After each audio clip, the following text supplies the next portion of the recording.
আমার শাশুড়ি মা আমাকে গ্রামের বাড়িতে পাঠিয়ে দিলেন শ্বশুর মশাইয়ের সাথে। সেদিন হঠাৎ বৃষ্টি এল আর আমি বাইরে ভিজে বাড়িতে ঢুকলাম। বুঝতে পারলাম শাড়িটা পুরো ভিজে গেছে আর খোলা চুলগুলো কাঁধের উপর নেমে পড়ছে। বৃষ্টির জল মুখ দিয়ে গড়িয়ে পড়ছিল আর ঠান্ডা বাতাসে এক শীতল অনুভূতি হচ্ছিল।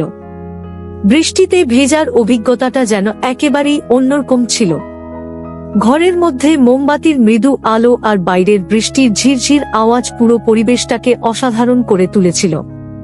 শাড়ি ঠিক করতে করতে আমি শ্বশুর মশাইকে বললাম, বাবা, জানালা আর দরজাগুলো বন্ধ করে দেবেন, নইলে জল ঘরে ঢুকে যাবে। আমার কথা শোনার সাথে সাথেই তিনি জানালাগুলো বন্ধ করে দিলেন, কিন্তু তার দৃষ্টিটা কিছুক্ষণ আমার উপর স্থির ছিল। তিনি কিছুক্ষণ আমাকে দেখলেন, সম্ভবত দেখছিলেন আমি পুরোপুরি ভিজে গেছি কিনা। আমি তার এই দেখাটা অনুভব করলাম, কিন্তু কিছু না দেখার ভান করে বললাম, বাবা, মোমবাতিটা নিয়ে উপরের ঘরে চলুন, যেন আমি কাপড়টা বদলাতে পারি আর একটু আরামে বসতে পারি।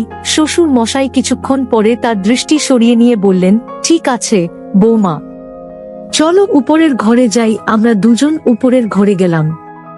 তারপর আমি বাথরুমে গিয়ে বাবাকে ডেকে বললাম, বাবা, এখানে এতগুলো কল কেন খোলা রাখছে? আপনি এখানে দেখুন এবং জল বন্ধ করুন। বাবাজি বাথরুমে এসে নলগুলো বন্ধ করতে লাগলেন। ঠিক তখনই আমার পা হঠাৎ পিছলে গেল আর বাবাজি আমাকে তখনই ধরে ফেললেন। আমার মনে তখন বেশ অস্বস্তি হচ্ছিল, কিন্তু আমরা দ্রুত পরিস্থিতি সামলে নিলাম। শ্বশুর মশাই আমাকে বললেন, সাবধানে। আমার শাশুড়ি মার ফোন এলো। আমি আগে থেকেই বুঝতে পারছিলাম যে কিছু একটা গুরুত্বপূর্ণ কথা হবে, কারণ তিনি সাধারণত তেমন কোনো কারণ ছাড়া এত তাড়াতাড়ি আমাকে ফোন করেন না। আমি তখন অফিসে ছিলাম। আমি ফোনটা তুলে নিলাম এবং তার কণ্ঠে হালকা উত্তেজনা লক্ষ্য করলাম। তিনি সরাসরি বললেন, বৌমা, তোমাকে তোমার বাবাজির সাথে গ্রামে যেতে হবে, অনেক গুরুত্বপূর্ণ কাজ আছে। আমার শাশুড়ি মার কথা শুনে আমি একটু অবাক হয়ে গেলাম। আমার মাথায় তখনই ভাবনা এলো, কেন তিনি নিজে যাচ্ছেন না, আর কেন আমাকে যেতে হবে? আমি শান্তভাবে বললাম, শাশুড়ি মা, আপনি এবং আপনার ছেলে কি একসাথে যেতে পারতেন না? আমার অফিসের কাজ রয়েছে। শাশুড়ি মা একটু গম্ভীর হয়ে বললেন, বৌমা, তুমি তো জানো আমি যখনই বাইরে যাই আমার শরীরটা ভালো থাকে না, আর তোমার স্বামী সবসময় নিজের কাজে ব্যস্ত থাকে বা তার বন্ধুদের সাথে মিলে মদ খেয়ে সময় কাটায়। ওকে বোঝানোর চেষ্টা করেও কোনো লাভ হয় না, তাই আমি তোমার উপরে ভরসা করি বৌমা। তার কথা একটা সত্যতা ছিল। আমার স্বামী সত্যিই তার বন্ধুদের সাথে সময় কাটাতে বেশি পছন্দ করতেন, আর বাড়ির কাজের ব্যাপারে তার কোনো আগ্রহ ছিল না। পরিস্থিতি বুঝে আমি শাশুড়ি মাকে বললাম, ঠিক আছে শাশুড়ি মা, আপনি যেমন চান। শাশুড়ি মা তখন শান্তভাবে বললেন, বৌমা, তোমাকে প্রপার্টির কাজ দেখার জন্য যেতে হবে। এটা খুবই জরুরি, আর তুমি ঠিকভাবে সামলাতে পারবে। বাবাজির সাথে সোমবার থেকে বুধবার পর্যন্ত সেখানে থাকলেই চলবে। বৃহস্পতিবার কাজ শেষ করে তুমি শুক্রবার বা শনিবার বাড়ি ফিরে আসতে পারবে। আমি তাকে আশ্বস্ত করে বললাম, ঠিক আছে শাশুড়ি মা, আপনি চিন্তা করবেন না, আমি বাবাজির সাথে চলে যাব। আমি দ্রুত সিদ্ধান্ত নিলাম এবং ভাবতে লাগলাম যে গ্রামের বাড়িতে যাওয়া আমার জন্য একটি নতুন অভিজ্ঞতা হতে পারে। আসলে অনেক দিন ধরেই আমি বাড়ি আর অফিসের কাজের মধ্যে আটকে ছিলাম, তাই একটা বিরতির প্রয়োজন অনুভব করছিলাম। শাশুড়ি মা ঠিকই বলেছিলেন, গ্রামের বাড়িটা বেশ বড় এবং সুন্দর ছিল। হয়তো এই পরিবর্তন আমার জন্য একটু নতুনত্ব নিয়ে আসবে। আমার শ্বশুর মশাইয়ের বয়স প্রায় 70 বছর হবে, কিন্তু এই বয়সেও তিনি বেশ শক্তসমর্থ এবং পরিশ্রমী। আমাদের ব্যবসার শুরু থেকেই ভালোই চলেছে, তাই আমাদের পরিবারে কোনো কিছুর অভাব নেই। আমাদের বাড়িতে গাড়ি, চাকরবাকর এবং বড় একটা গ্রামের বাড়ি আছে। আমার একটা মেয়ে আছে, তবে সে টেস্ট টিউব পদ্ধতির মাধ্যমে জন্মেছে। হ্যাঁ, আমার মেয়ে আমার স্বামীর মাধ্যমে জন্মায়নি, কারণ আমার স্বামীর সেই সক্ষমতা নেই। এই সত্যটি কেবল আমি এবং আমার শ্বশুর মশাই জানেন। বাড়ির অন্য কেউ, এমনকি আমার শাশুড়ি মাও এ ব্যাপারে কিছু জানেন না। যখন শাশুড়ি মা আমাকে গ্রামের বাড়িতে যেতে বলেছিলেন, আমি ভেতর থেকে একটু খুশি হয়েছিলাম। সেদিন রাতেই আমি পরের দিন গ্রামের বাড়িতে যাওয়ার প্রস্তুতি নিতে শুরু করলাম। এরপর আমি আমার শ্বশুর মশাইয়ের ঘরে গেলাম। আমাদের বাড়িতে সব সময় একটি নিয়ম ছিল যে মহিলারা বাড়ির ভেতর মাথায় শাড়ির আঁচল রাখবে। আমাদের বাড়ির নিয়ম ছিল যে কোনো পুরুষের সামনে মাথার আঁচল ছাড়া থাকা ঠিক নয়। হ্যাঁ, আমি নিজেকে এক সংস্কারী বৌমা হিসেবে গর্ব করি। আমি তখন আমার শ্বশুর মশাইয়ের ঘরে প্রবেশ করলাম, কিন্তু দেখলাম তিনি তখন বই পড়ছেন। আমি বললাম, বাবাজি, বইটা বেশিক্ষণ পড়বেন না, কাল আমাদের খুব সকালে গ্রামের বাড়ি রওনা দিতে হবে। আপনি তো নিজেই আমাকে এটা বলেছিলেন। আমি শ্বশুর মশাইয়ের ব্যাগেও কিছু প্রয়োজনীয় জিনিস রেখেছিলাম, তবে তখন লক্ষ্য করলাম তার মনোযোগ অন্য কোথাও ছিল। তিনি বইয়ের দিকে না তাকিয়ে অন্যদিকে দেখছিলেন। একটা বিষয় বলা হয়নি, আমার নাম মধুরিমা। আমি একজন সাধারণ কিন্তু আত্মবিশ্বাসী নারী, যে একটি সুশীল পরিবার থেকে এসেছে। আমার বয়স 30 বছর, উচ্চতা 5 ফুট 2 ইঞ্চি, এবং আমি একটু স্বাস্থ্যবান। আমার গায়ের রং ফর্সা। আমি যখন শাড়ি পরি সেটা অনেকটা একটা ফ্যাশন মডেলের স্টাইলে পরি, আর প্রায়ই লোকের দৃষ্টি আমার দিকে আটকে যায়। আমি এসব বলছি যাতে আপনি আমার কল্পনা করতে পারেন, এবং আমার গল্প পড়ার সময় আমার চেহারা আপনার মনে স্পষ্টভাবে ফুটে ওঠে। আমি একজন সাধারণ মেয়ে, যে পরিবার ও সমাজের নিয়মের মধ্যে জীবন যাপন করছি। কিন্তু এবার গল্পে কিছু একটা আলাদা ঘটেছে, এমন কিছু যা আমার জীবনে এক নতুন মোড় নিয়ে এসেছে, যা আমি কখনো স্বপ্নেও ভাবতে পারি না। আমরা দুপুরের পর একটু দেরিতে রওনা হলাম। আমরা গাড়িতে যাচ্ছিলাম, আর আমার শ্বশুর মশাই গাড়ি চালাচ্ছিলেন। ট্রাফিকের কারণে আমরা সন্ধ্যা 7টার দিকে গ্রামে পৌঁছালাম। সেখানে আমাদের একটি ছোট্ট সুন্দর বাড়ি আছে, যা একটি ছোট পাহাড়ের উপরে অবস্থিত। যদিও পাহাড়ে অবস্থিত, গাড়ি সহজেই সেখানে যেতে পারে। বাড়িটি একতলা। চারপাশে সুন্দর পাহাড় আর ঠান্ডা বাতাস বইছিল। আমাদের কিছু আত্মীয় সেখানে ছিল, তাই তারা আমাদের রাতের খাবারের জন্য আমন্ত্রণ জানিয়েছিল। সেখানে আমাদের বাড়ির দেখাশোনা করার জন্য সূর্য নামের একজন কর্মচারীও ছিল, কিন্তু তার বাড়ির কোনো একজনের শরীর খারাপ হওয়ায় সে পরদিন সকালে বাড়ি ফিরতে চাইছিল, আর শ্বশুর মশাই তাকে গ্রামের বাড়ি যাওয়ার অনুমতি দিয়েছিলেন। বাইরে তখন বৃষ্টি হচ্ছিল, আর আমরা আত্মীয়ের বাড়িতে রাতের খাবার খেতে গেলাম। আমরা খাওয়া দাওয়া সব আয়োজন সেখানেই করেছিলাম। কিছুক্ষণের মধ্যেই আমার বড় শাশুড়ি মা এলেন, এবং আমাদের মধ্যে কিছু পারিবারিক আলোচনা হলো, যা সাধারণত পরিবারে হয়ে থাকে। সেই রাতে বড় শাশুড়ি মা আমাদের বাড়িতেই থেকেছিলেন। আমার শ্বশুর মশাই এবং বড় শাশুড়ি মার স্বামী একসাথে বসে তাদের বাড়িতে মদ্যপান করছিলেন, এবং এভাবেই আমাদের রাত কেটে গেল। সোমবার এভাবেই শেষ হলো। পরের দিন মঙ্গলবার শ্বশুর মশাই তার কাজে বেরিয়ে গেলেন, আর আমি বড় শাশুড়ি মায়ের সাথে ছিলাম। সেই রাতে আমরা বড় শাশুড়ি মায়ের বাড়িতে রাতের খাবার খেলাম, এবং আমার শ্বশুর মশাই আবারও বড় শাশুড়ি মার স্বামীর সাথে বসে মদ্যপান করছিলেন। আমার শ্বশুর মশাইও মদ্যপান করেন, তবে তিনি আমার স্বামীর মতো অতিরিক্ত পান করেন না। কিছুক্ষণ পর শ্বশুর মশাই বললেন, বৌমা, আমি বাড়ির দিকে যাচ্ছি। বড় শাশুড়ি মা বললেন, আপনি যান, আমাদের আরো কিছু কথা আছে। কিছু সময় পরে আমি বড় শাশুড়ি মায়ের বাড়ি থেকে বেরিয়ে এলাম। তখন বাইরে প্রবল বৃষ্টি হচ্ছিল, তাই বড় শাশুড়ি মা আমাকে একটি ছাতা দিলেন, এবং আমি বাড়ি ফিরে এলাম। বাড়িতে এসে দেখলাম শ্বশুর মশাই আবারও মদ্যপান করতে করতে টিভি দেখছেন। আমি বাড়িতে পৌঁছানোর সময় বৃষ্টি এবং বাতাসের কারণে পুরোপুরি ভিজে গিয়েছিলাম।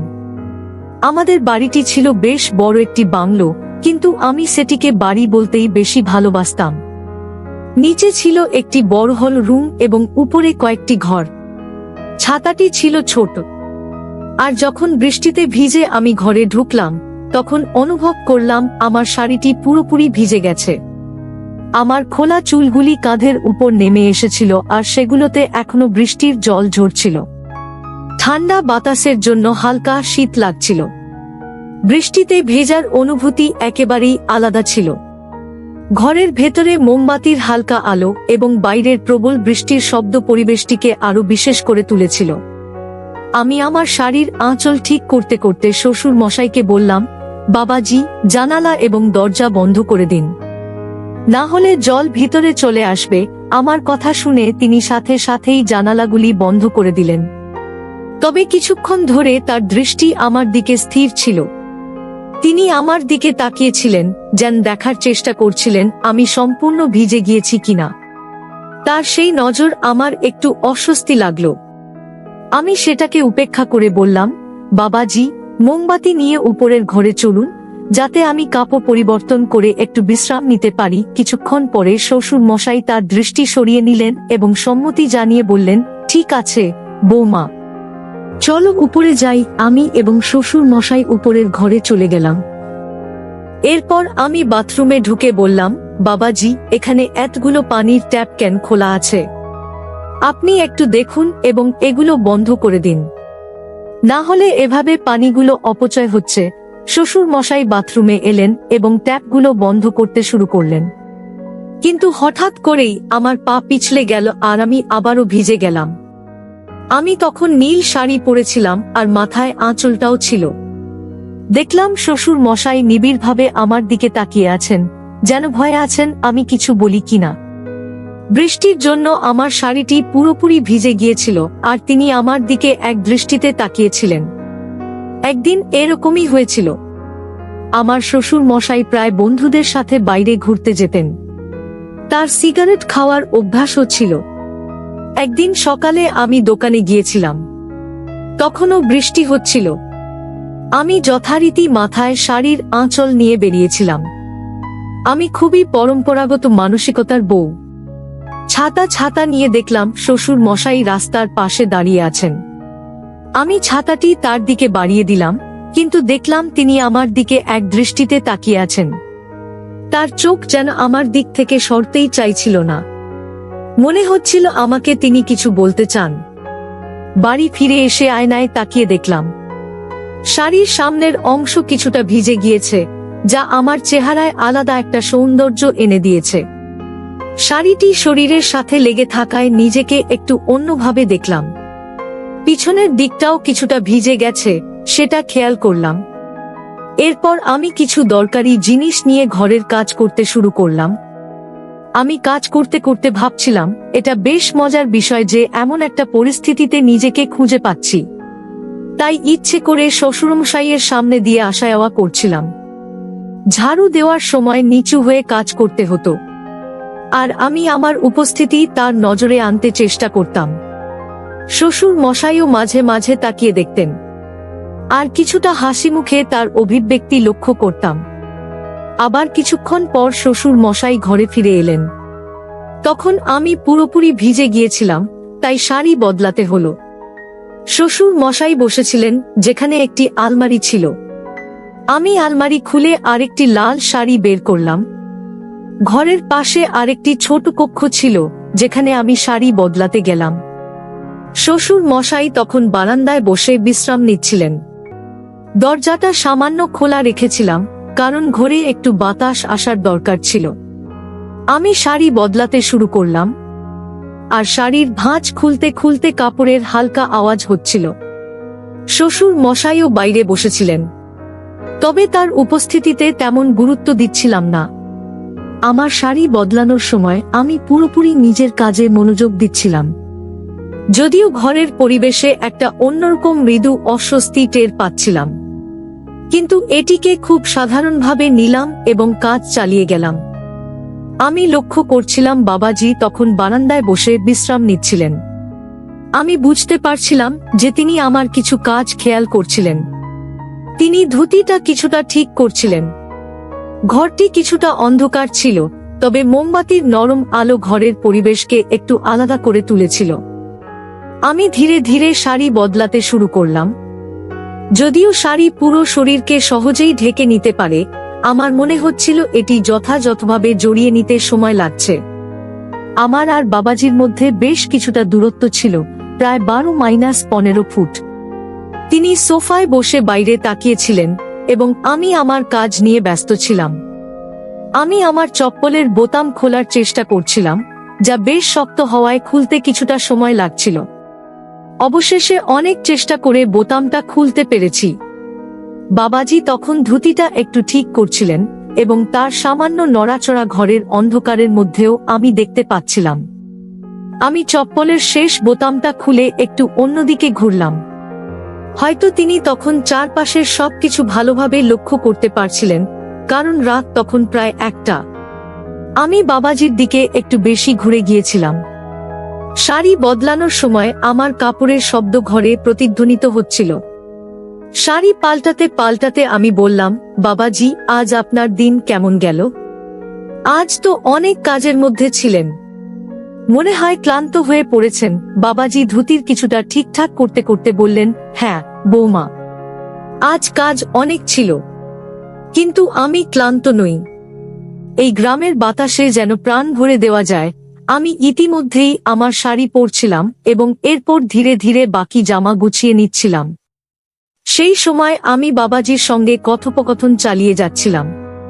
ঘরে বিদ্যুৎ ছিল না, তাই আমি একটা মোমবাতি জ্বালিয়েছিলাম, যার আলোতে বাবাজির মুখটা ঠিকভাবে দেখা যাচ্ছিল না। আমি বাবাজিকে বললাম, বাবাজি, মা আর কাকাকে নিয়ে খুব খুব চিন্তায় আছি। বাবাজি বললেন, বৌমা, তোমার চিন্তা করার কিছু নেই। আমি বললাম, বাবাজি, গত রাতের মতো আজও বারান্দায় শুইতে যাবেন না। বাইরে আজ অনেক বাতাস আর ঠান্ডা। আমাদের বিছানাটা বড়, আমার সঙ্গে বিছানাতেই শুয়ে পড়বেন। আমার কথা শুনে তিনি চুপ থাকলেন, কিছু বললেন না। আমি আবার শাড়ি পরতে শুরু করলাম। মনোযোগ দিয়ে শাড়ির শেষ অংশটা ঠিক করে নিলাম। ঘুরে দাঁড়িয়ে নিজেকে সামলে নিলাম। তারপর হালকা হাসি দিয়ে বাবাজিকে জিজ্ঞেস করলাম, বাবাজি, আমার শাড়ি কেমন লাগছে? বাবাজি একটু অবাক হয়ে তাকালেন। আমি আবার বললাম, বাবাজি, নতুন শাড়িতে কেমন লাগছে? এরপর আমি বারান্দার দিকে হাঁটতে শুরু করলাম। বাবাজি তখনও সোফায় বসেছিলেন, আমার দিকে তাকিয়ে। আমি বললাম, বাবাজি, আপনি বারান্দায় আসুন, একটু গ্রামের বাতাস খেতে ভালো লাগবে। বাবাজি কিছুক্ষণ পর বারান্দায় এলেন। আমি তাকে আবার জিজ্ঞেস করলাম, বাবাজি, বলুন তো আমাকে এই শাড়িতে কেমন লাগছে? আমি তখন মাথায় আঁচল দিয়ে দাঁড়িয়েছিলাম। বাবাজি বললেন, হ্যাঁ বৌমা, তোমাকে অনেক সুন্দর লাগছে শাড়িতে। এরপর বললাম, বাবাজি, আপনার সঙ্গে একটা কথা বলার আছে। বাবাজি বললেন, হ্যাঁ বৌমা। কি কথা? আমি বললাম, বাবাজি, আপনার মনে আছে যখন আপনার বন্ধু বা আমার স্বামীর বন্ধুরা আসে, আমি আপনাকে বলি তাদের জন্য চা নিয়ে যান? বাবাজি বললেন, হ্যাঁ বৌমা, মনে আছে। আমি বললাম, তারা আমায় এক বিশেষ দৃষ্টিতে দেখে, কিন্তু এতে আমার অনেক অস্বস্তি লাগত। বাবাজি একটু চিন্তিত হয়ে বললেন, বৌমা, এভাবে ভাবার কোনো দরকার নেই। আমি হালকা হেসে বললাম, বাবাজি, এই বিশ্বাসটা আমাদের মধ্যে থাকুক। আমি জানি আপনি আমাকে কেমন ভাবে দেখেন, এতে আমার কোনো আপত্তি নেই।